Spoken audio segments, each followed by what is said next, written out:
Welcome to Entrepreneur State of Mind. I'm your host, Dr. Dale Caldwell, and we're here with Connie Whitman, who's someone I've recently met, but I was on her show and had a great time, and really just admire all that she's done. So I said, come on my show. I want the world to hear about you, Connie, and all the good stuff you've done. So as always, I want to start out, where did you grow up and where did you go to school? So I'm a Jersey girl. I grew up actually in Newark, New Jersey. All right. And I guess in the 70s, late 60s, the riots were pretty bad in Newark. Yes. And you know, my dad having 3 girls and a son, he knew like we have to get out of Newark. So in the early 70s, we moved to Homedale, New Jersey, Garden State Arts Center. Yes. And I grew up there the majority of my life. And you went to high school there in Homedale? I went to high school. Yep, Homedale. But that's South Jersey, right? I mean, that's compared to Newark, that's... compared to Newark, it was South Jersey, but it's really considered North, Central. It's Central Jersey, but in parts of New Jersey, Camden is Central Jersey, so, you know. It's all relative. It's all relative. All right, so then, where did you go to college? I went to Rutgers. Nice. Told you, I'm a Jersey girl. So Rutgers, New Brunswick? Rutgers, New Brunswick. Okay. Graduated, I won't say what year, but I graduated, and then I waited about 5 years, went back to school for my MBA in the evening, and I went to Monmouth University. Oh, nice. Okay, for the MBA? Yes. Excellent. Yeah. And so what did you do right after your graduate degree? So I got a job, well, my undergraduate, I guess I should say that first. My undergraduate was economics and finance. I know I'm boring. And I was economics too. I know, MBA. that's sad. Yeah. It's a good education. I figured it was information I would need in life. Absolutely. So I did that, and then worked for a credit company right out of school, which was a great experience. And that's where I figured out, I would say the job found me, that I was actually good in sales, because I had no idea sales. You're economics and finance. What does sales have to do with that? So just 2 different worlds, but I learned that after I graduated. Well, see, I love doing these origin stories, especially for young people out there trying to figure out their career, because nobody has ever followed a straight line. You always go, you're left and you're right and up and down, and you have some bumps, and then you do this stuff. But that you learn a lot by kind of doing stuff, and you learn a lot by having a finance major, but then finding you're great at sales. So what was your first sales experience? So it's really a funny story. So I worked for a credit company, and it was for car dealerships, for Chrysler. And so leasing back in the 80s was new. Now everybody leases. But back then it was really, really good for business owners. They could write off the whole car payment. So I remember deals would come in, and I was a kid, what did I know? But I would see a deal and I would think, well, logically, this is a business owner, they should be in a lease. So I'd call up the dealer, the salesperson, and I'd say, you know, really, and I went through all the benefits for them, for the dealership as well as for the client. They were like, oh, okay, great. So all of a sudden I went from having 0 lease applications to probably about 300 or 400 a month. Wow. So we exponentially. And that was your own chutzpah? That was your own initiative? Yeah. I was trying to help. That's what I thought. I go, they're in the wrong thing. Let me help and educate. Excellent. So fast forward, a sales position came, and all the dealerships, all these men are calling me saying, you're applying, right? I go, what are you talking about? I don't know anything about sales. You're out of your mind. They said, what do you think you've been doing? So I ended up asking, so this is where the story kind of takes a turn. I went to my regional and I said, I think I'm good in sales. Look at what I've done. You know, went through all of my statistics of what I had done for the department. The dealers are calling me. They think I should do this. What do you think? And he said to me, I can't promote you because you're a female. Wow. And that was the first time that I looked at him and I said, what did you say? Did I just hear that correctly? Wow. And he was a really good guy, and I really admired him because, so this is the good side of the story too, right? So he said to me, I was going for my MBA at night at this point. He said, you're smart, you're a hustler, you work hard, your work ethic is amazing. You'll never grow here, you need to move on. So I think when I reflect back, Dale, I look and I think he saw something in me that I didn't even know I had at 20-something years old. You know what I mean? Yeah, I love it. But obviously you proved that. I was just doing a consulting project in Florida, working with some women that are on the elected board of the 7th largest school district. And these women were telling how they couldn't get credit. They couldn't open a bank account without their husbands.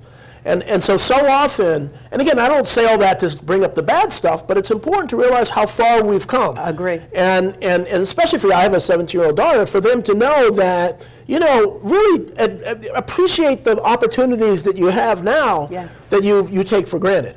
And I think it's always important to realize we're stepping on the shoulders of people who broke ground Agreed. to really make sure that people of all races and backgrounds and ages and so on.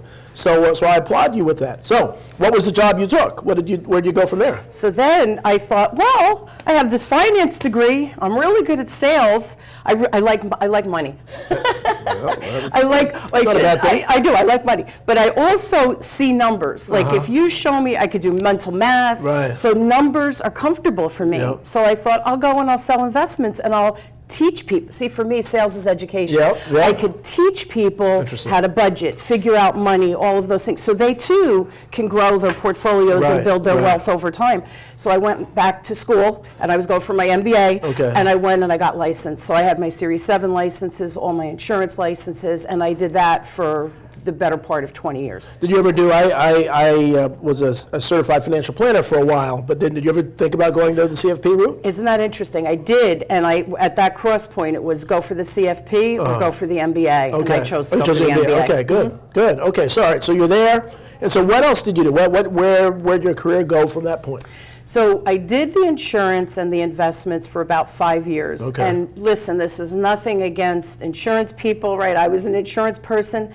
They weren't my people. Right, I don't know if right. that makes sense to you. Yeah, you just didn't fit in with the group, and that's okay. And that's, again, another lesson for the audience is that, it's important. The best thing I did when I was younger is I tried different things. And I now know there are certain things that I'll never want to do. That's right. One of the weird things is that I found out I worked for Quaker Oats, and they wouldn't let you have business cards. And I said, I have to have a job with I love business cards. I need to have a job that has business cards. So I now have 25 different business cards with all the things I do. That's adorable. So all right, so it wasn't insurance. What was it? Where did you find your people? So then, late 90s, late 80s, early 90s, banks were starting to get into the whole alternative investments. They were offering annuities, mutual funds. But you have to remember, that industry was not educated in those alternative type of investments. Right. So people who were going to the bank were used to CDs. Right. So now they're saying, oh, put it in an annuity, put it in a mutual fund. And most of the people who had the CDs were blue-collar people. Right, They right. didn't have that education of understanding that maybe a mutual fund or an annuity would benefit them. Right. So Connie Whitman, right, and I met with them, and for me, it's always about educating. Right. I would teach them what the difference is between a CD, what's the difference between a mutual fund, what are the risks, what are the rewards, Right. could they tolerate that? And Right. sometimes I would say to them, you really need to stay in the CD, let me tell you why. Right. Don't let somebody talk you out of that, because that's where your comfort is. You don't have a ton of money. I didn't say Right. you don't have a ton of money, Right. but you don't have money that you can risk. Right. And then other people, I would educate them. And it was really interesting, because when you start doing that and you come from a place of teaching, people come back and they Absolutely. bring their friends and family, because they say, it's not about the money or the sale for Right, her, right? right. Even though I was in sales, she's really all about teaching. And that was kind of my claim to fame, if you will. Yeah, well, and I do a lot of professional speaking, and what I've learned is it's not so much about the motivational, the inspirational, it's about when people learn something from you, they believe you, they trust you, they do that, and that's exactly what you did. And so, what was next in your career? This is fascinating. So I did banking for about 13 years. And then I had kids. So you know what happens when you have kids, your whole world turns Right. upside down. But see, at this point in my career, I was a regional sales manager. Okay, I was okay. responsible for about 100 Wow. branches in Monmouth and Ocean County Wow. here in New Jersey. Wow. And so I got to know all of the executives at the bank. And after I had the baby, I couldn't work those hours anymore. It was just too much. My mom and dad were raising the kid. It didn't feel right. Right. So the universe provides, Dale. This gentleman from Trust approached me from the wealth management, and he said, will you go from sales management back into sales and be a rep and work 3 days a week and do a job share? Wonderful. Which was proactive and Right. very progressive Yeah, at the time, yeah. for that bank. And Yeah. I was like, sign me up. So it's kind of funny going back from sales management to sales. Right. I made more money. Right. Working 3 days a week, Right. being home with the kid, I actually made more money because Interesting. you're responsible for you, Right. not for a team of people. Right. So a little bit different perspective. Right, and yeah, again, a lot of that time is administrative time, so all right, so that's, I mean, that's so you really are deep in the financial world. You understand investments, you understand teaching and sales, and so now how did you take it to the next level? So back again now in the early 90s, banks were going through mergers. Kind of what's happening now. It's interesting to see the full circle what goes on in the marketplace. But merger mania was happening, and every year it was like, oh, another merger, another merger. And I remember the bank that bought us, and I won't say who they were, I did not want to work for them. So this is a values thing for me as well when you look at career for people that are young, Good for you. that are listening. Your values have to match with the organization. And they were anti-customer service. I teach, my clients, so I'm all customer service. And I remember coming home. Now, we had 2 babies, Dale. I had a 1 and a 4-year-old at home. And I said to my husband, I'm tired of the mergers. I'm tired of having no control of my financial future, of our future. The kids are here now. I'm working all the time. What are we doing? I have to reevaluate this. Good. And so I asked for a package. And I got a 13-month package because then I was a senior vice president. I had been with the bank 13 years. And I said, so now my husband and I were married 30 years in January. Oh, Jay, congratulations. Yes, that's wonderful. Yes, and so he gets me. Why I'm saying this, because I come home and he says, okay, so you don't want to work for this bank. What do you want to do? I said, I want to start my own business. Wonderful. So talk about ripping out that safety net, right? Right. And that was 20 years ago. Nice. And so 20 years, so you've been doing it in 20 years. And so what was the first aspect of the business? Did you have the name of the business? Is it the... You're really testing you're really making me look silly here, but I'm going to answer this. But I want people to see the entrepreneurial mindset and the entrepreneurial process. Here's the thing. I didn't know jack about anything as business related because I always worked for a company. Right. So I remember I took a class at Brookdale, who happens to be my Brookdale Community College, my local community college. And they had a class teaching you how to write a business plan, teaching you how to set up LLC, S Corp, whatever you wanted. So I thought, this is valuable information. I think I have to go and learn this. A blind spot, right? I don't know about this stuff. Went and took it. They offered to do all the filings for us for the state of New Jersey. And so the gentleman says to me, well, what do you want to name the business? Never thought about it. I said, let's do Whitman and Associates. And he's like, oh, okay. And we did an LLC at the time. Now I've just rebranded. But yeah, that served me for 20 years, Whitman and Associates. That's a great name. Whitman is a great name, and Associates makes a lot of sense. And so, in a little while we're going to take a commercial break. But so the Whitman Associates, and then what is it now? Changing the sales game. Changing the sales game. So from Whitman Associates to change. When did you make that change? Last year, the end of 2021. I rebranded. Okay. So for the audience, what is the website of your? So people can maybe even go on it now and and look at it, as they're listening to you. ChangingTheSalesGame.com. All my cool information is there. There you go. And I have some free gifts on ChangingTheSalesGame.com as well for you. Excellent. Okay, so we're going to take a quick commercial break, and we're going to come back and find out how you can change the sales game. So this is really valuable stuff. So we'll see you in a little bit.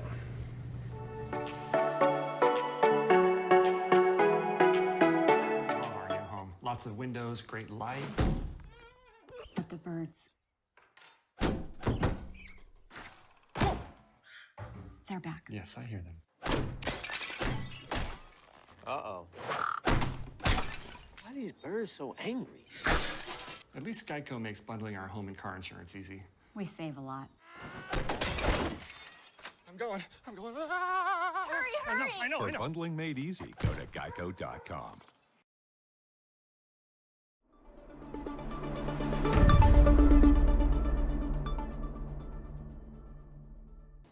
Welcome. I'm Barry Lefkowitz. I'm your host on New Perspectives on RVN TV. I come to you each week with issues and topics that you will generally find in the news. And if you're looking to be able to get caught up and know what's going on, then New Perspectives is the show for you on RVN TV. Look forward to having you. Your mom's gotta go. Oh, she's family. Like daughter, like mother. Well, what is that supposed to mean? She's using my Old Spice moisturizer with shea butter for impossibly smooth skin, and she's wearing my robe. It's bad enough you use up all my body wash, and now her.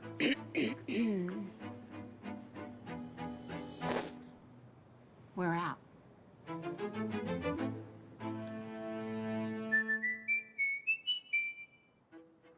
Nice robe. Thanks, Mom. Thank you. You got good taste. That's your mama.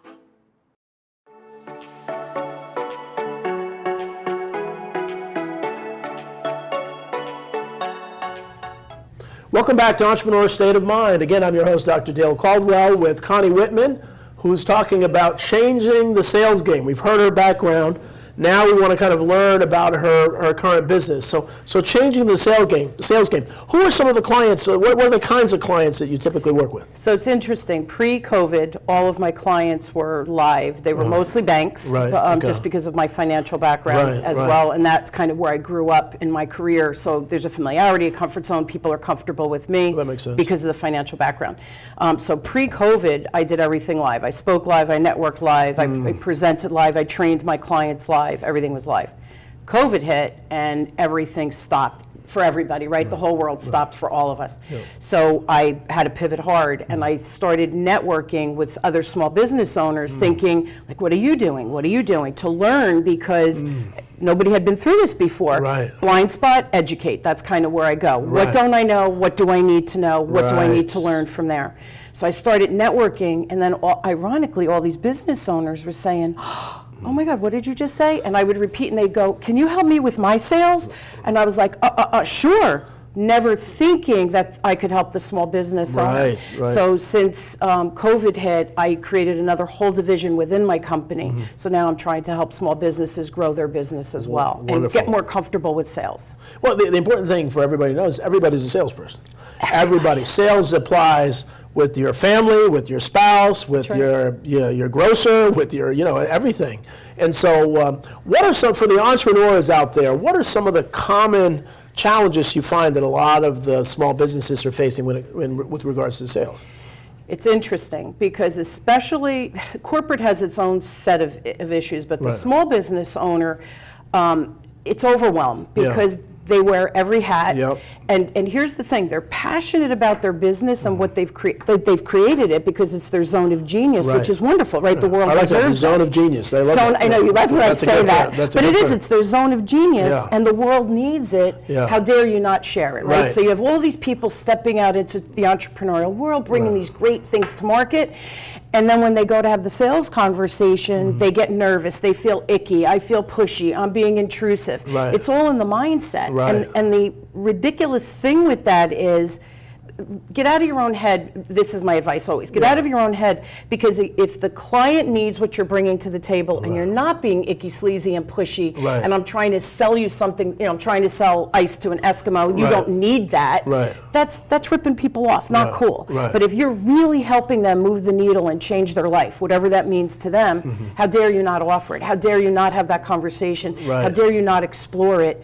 You're depriving that client of your zone of genius. And Interesting. I think that's silly because of our own fear. It all comes from fear. Right, it comes Right? from fear. Yeah, that really makes a lot of sense.